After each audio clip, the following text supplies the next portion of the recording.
Take charge of your thoughts. Take charge of your life. Psychologist, author, speaker, musician, former professor, and the host of Love and Life, Dr. Karen Anderson-Abril. Welcome to Dr. Karen Love and Life. I'm Dr. Karen Anderson-Abril. To kick off the new year, we're going to start with an occasional series that I've called Let's Get Real. Because when we talk about relationships, there are a lot of myths out there. And oftentimes those myths really get us into trouble. They lead us astray. They get us thinking down the wrong path. We're confused. We don't know what's going on. So we're going to get real with this series. And to start, I want to share a song with you that I wrote for Dan for our second anniversary. And just give it a listen, and then we'll refer back to it. It'll kind of lay the foundation for the rest of the podcast.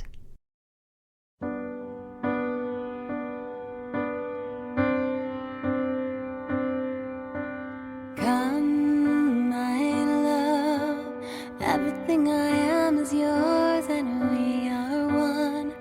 My love, we took a solemn vow. What we are is everything I ever hoped and prayed our love could be. Yet better still somehow. You're the one I adore. I spend a million lives with you, still wanting more. It's like breathing easy. Loving you couldn't come more naturally. It's like breathing.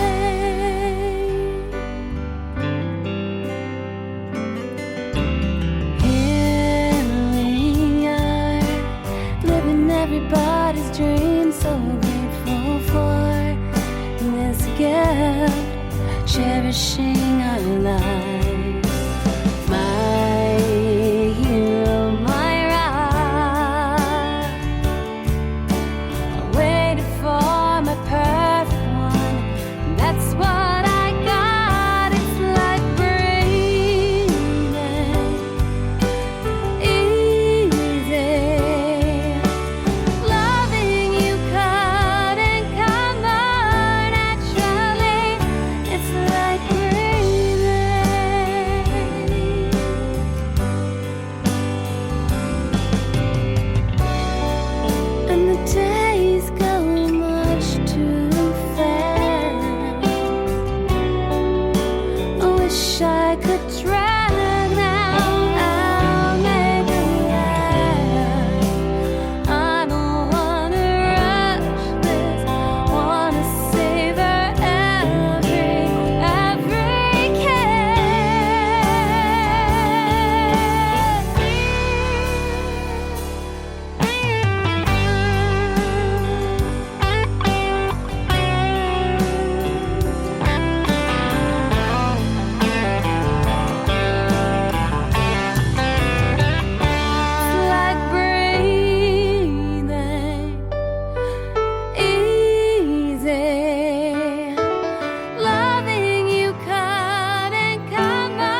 Thanks for listening. The song is called Breathing, and the chorus goes, it's like breathing, so easy. Loving you couldn't come more naturally. And it's going to lay the foundation, like I said, for the rest of the conversation. But just a little backstory on the song. I remember early in our marriage, Dan was talking to his sister Vicky, and we were vacationing with them, and I overheard Dan say to Vicky, being with Karen is so easy, it's like breathing. And I remember just being so struck by that thought.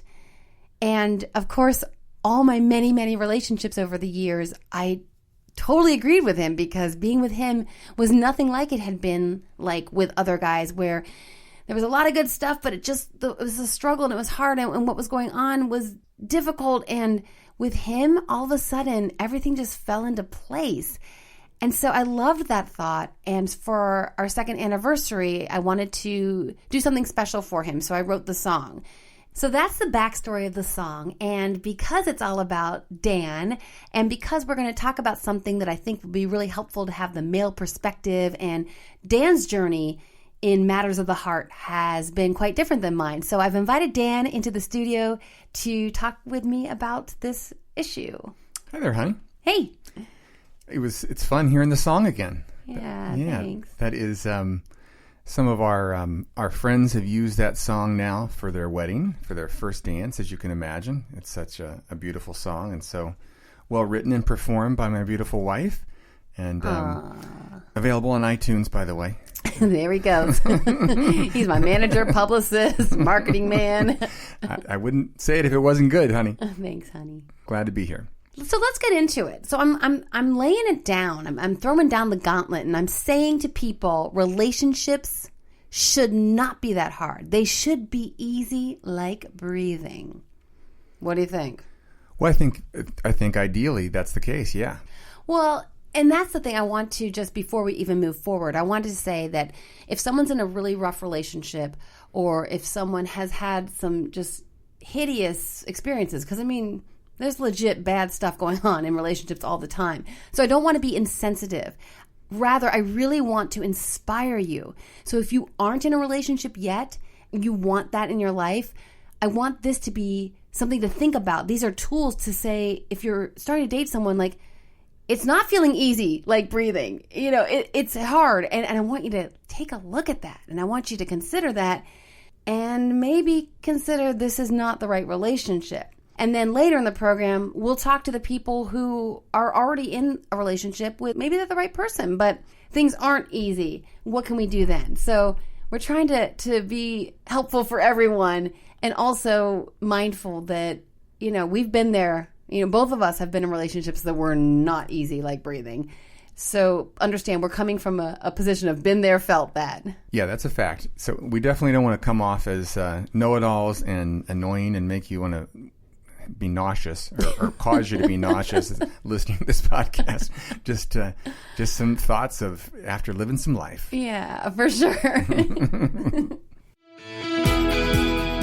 Hi, I'm Brie Wade from Columbus, Ohio, and I enjoy listening to Dr. Karen Love and Life. I love the advice she gives and the encouragement. Every week I look forward to a new love and life hack and her message of making it happen.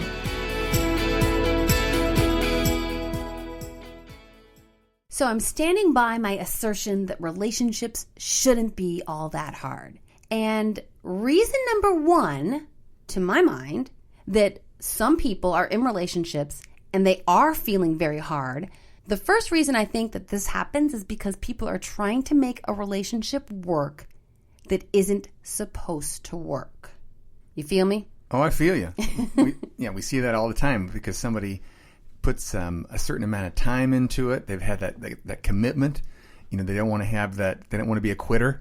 Right, right? Yeah. And you know, when in many cases they should, and just move on. Life is too short, and if it's that hard, you know, especially before you made any type of marriage commitment or anything else, you know, it's time to move on and look for greener pastures. Yeah, well, it's so funny because another one of my guilty pleasures is $1 Million Listing, New York and LA. And today I was watching, and these two guys are engaged.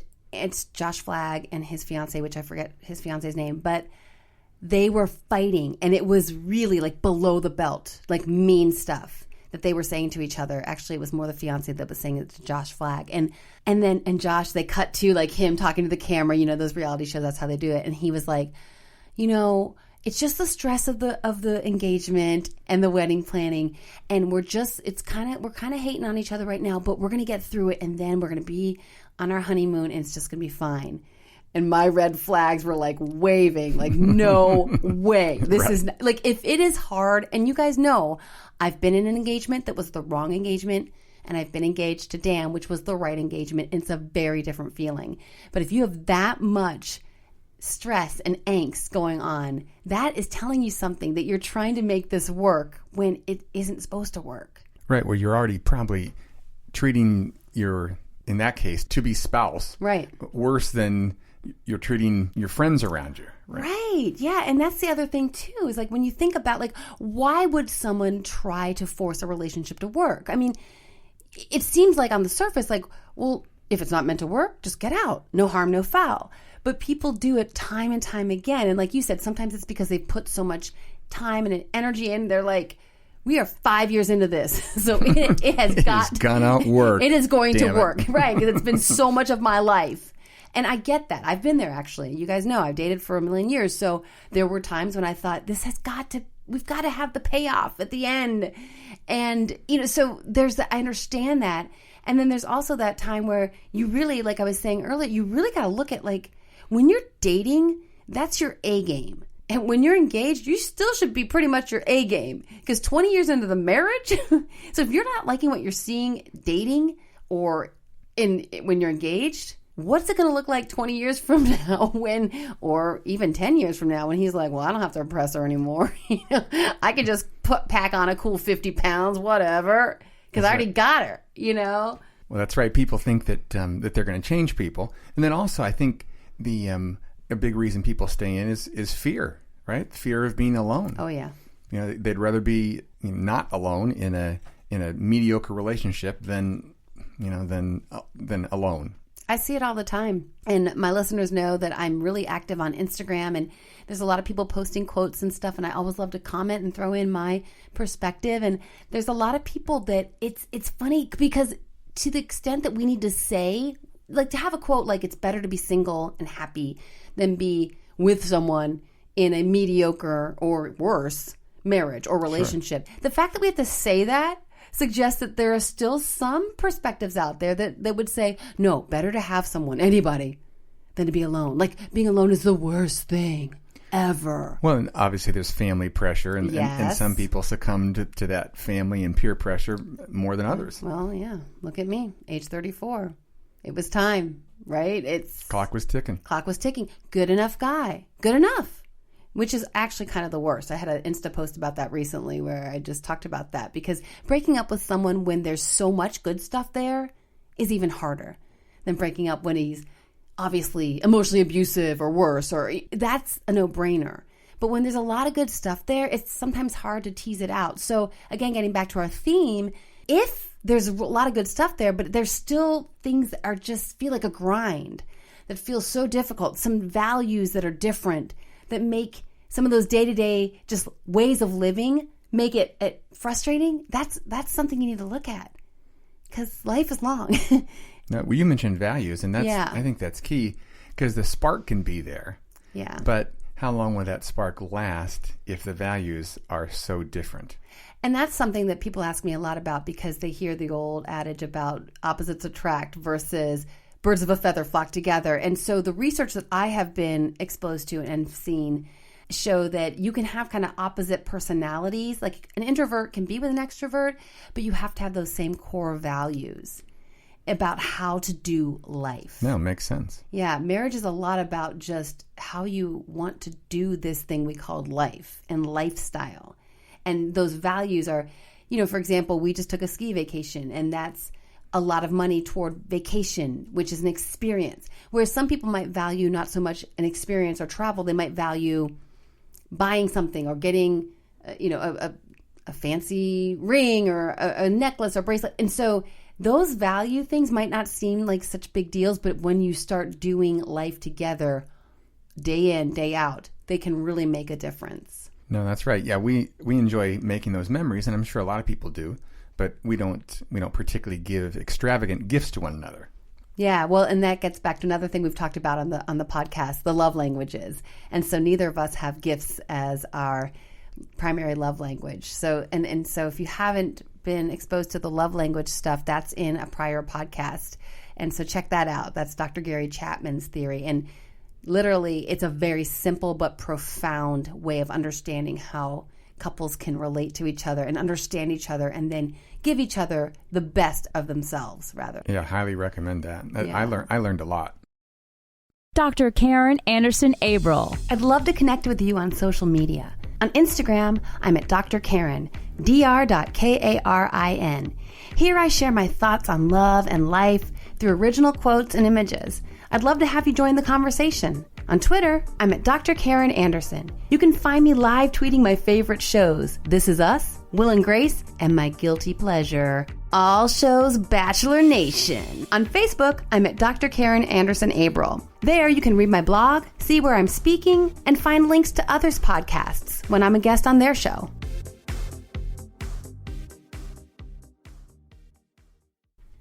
Okay, Dan, so I'm imagining a listener saying, all right, so I'm in a relationship and it is hard, but come on now, Karen. I mean, we have to work, we have to commit, and not every day is going to be sunshine and ponies, right? And so how hard is too hard? I mean, what would you say to a listener who's thinking that? Well, it's a tough question, but I would think that if you're having emotional ups and downs each day because of your relationship, maybe we all might from, different outside influences, but if it's truly because of your relationship, then that's too hard. Yeah. If it's on a daily or several times a week kind of basis. That would be my answer. Yeah. Yeah. And of course, this psych nerd needs to go to the research. And I want to let you guys know, we've talked about the Gottmans. They are researchers, they're psychologists who look at marriage in particular and relationships and what works and what doesn't. And so I want to refer you guys to one of their theories, which has been substantiated by research time and time again. And this theory is called the 4 Horsemen of the Apocalypse. And they call it that because they've been able to identify, at this point, a couple could sit in front of the Gottmans, and the Gottmans could watch a videotape of a couple arguing. And I don't mean like knock down, drag out, but just having a tense conversation. And within 3 minutes, the Gottmans can predict with 94% accuracy whether or not this couple will go the distance. And it's basically when they identify these behaviors that they see in couples arguing. And they're called the 4 Horsemen of the Apocalypse because they are telltale signs. But here's the cool thing. So I was doing some research for this episode, and I found on the Gottman website, there's a 30-question true-false test you can take. And so what I want to encourage people, if you're in a relationship, or if you're not, but certainly if you're in a relationship and you're wondering, is this too hard? Is this too much work? Where's the line? What line are we drawing here? Take the test and see if you and your partner have some of these behaviors, because if you do exhibit, or you see in your partner, or you catch yourself behaving in this way or having this feeling about your partner, that's probably going to be a telltale sign that it's too hard. Darling, is Gottman spelled like it sounds? Yeah, Gottman. And I'm looking at an article right now called The 4 Horsemen Introduction. And I'm going to take the test later. Actually, we should do that. Let's do it. Yeah, later we'll do it. Are you nervous? You're funny. No, but maybe now I am. I wasn't. But yeah, and even singles out there, take it, because these are things to look for. Just to give you guys an example, one of the telltale signs of what they call contempt, which is a huge predictor for divorce, if couples exhibit contempt for one another. And one of them is eye rolling. So they've dialed this in to the point where they see a couple roll their eyes in contempt, like, oh, here he goes again, or here she goes again with this nonsense. That is so predictive of divorce. So yeah, so avail yourself of that information and be ready, whether you're single and looking for love, or whether you're in a relationship and you're not quite sure. Or if you're married and you see these behaviors, then you know that that's something that you really need to check and stop. Yeah, if you're married, you need to start dating your spouse again. Yeah, right? Which is what we're going to get to in the next part. Hi, this is Kate from Chicago. The dating scene can be tough, and when I need a little encouragement, I turn on Dr. Karen's Love and Life to get a reminder that staying true to myself is the most important thing. So, Dan, you've heard my perspective, which is a lot of the time, if not most of the time, when a relationship is too hard, it's because these people are trying to make something work that shouldn't work. They're not meant to be together in the first place. And they're having a hard time just letting it go for all those various reasons. But you, when we were talking about this a couple days ago, you said, you know what, don't forget, there's also another scenario that could be at work. Well, yes, I think that there's a lot of people out there that are meant to be together, whether they're married or long-term partners, and life has just gotten in the way. They've just kind of lost their way a little bit with where they should be in their relationship, right? You're right. And that's the challenge then, is if you're going to go the distance, you're meant to go the distance, but how do you do it, still maintain the sparks and the enthusiasm? Yeah, and it's probably just communication at the end of the day. The better somebody is not passive aggressive, right? We know how easy that is to whine or feel sorry for yourself. But as long as you have a mature relationship where you can communicate directly and not indirectly, where your partner has to guess what's wrong. Those types of things, can help big time, but it doesn't mean it's not going to happen. Right. Well, there's natural ebbs and flows, and the research shows that. I've looked at the research that looks at natural trajectory of marriage, and you always see a dip in marital satisfaction after kids are born, for example, because the mom's not getting any sleep and dad's not getting any sleep and diapers, and all of a sudden there's this kid that they're so thrilled about, but wow, that's cutting into the sex life and that's cutting into our time as a couple. Right. And just to lose that top priority, which should be your partner / spouse. And it's once again, it's just so easy to do that. And I think one thing that's probably important to do is to sit back and think about your partner and think, why did we fall in love in the first place? Right. Yeah, we've talked about it before in the podcast when we've looked at some of the research that shows that even telling your story is powerful. And so couples who share their love story with others are more likely to have a happy, successful marriage. So it is. Telling others is probably not even that important. It's just that they're telling each other when they go over their love story time and time again at every opportunity. Yeah. Well, and we've talked about it before in the podcast, but taking each other for granted is just natural. And it's going to happen every once in a while. And just as long as you kind of check yourself, without your spouse having to check you all the time. Right. I'm sure that could get annoying and move you further apart. But, the whole respect and not taking your spouse for granted, as we said, date your spouse, right? And I love that. And that's a hashtag I use. I didn't come up with it, but I love it because it really it's succinct and it's pithy, and it just says, listen, just because you're married and there's a ring on your finger and there's a legal document doesn't mean that you shouldn't give each other your all. And it's always weird to me. And I have such a different perspective because I was single for so long that all those years of being alone.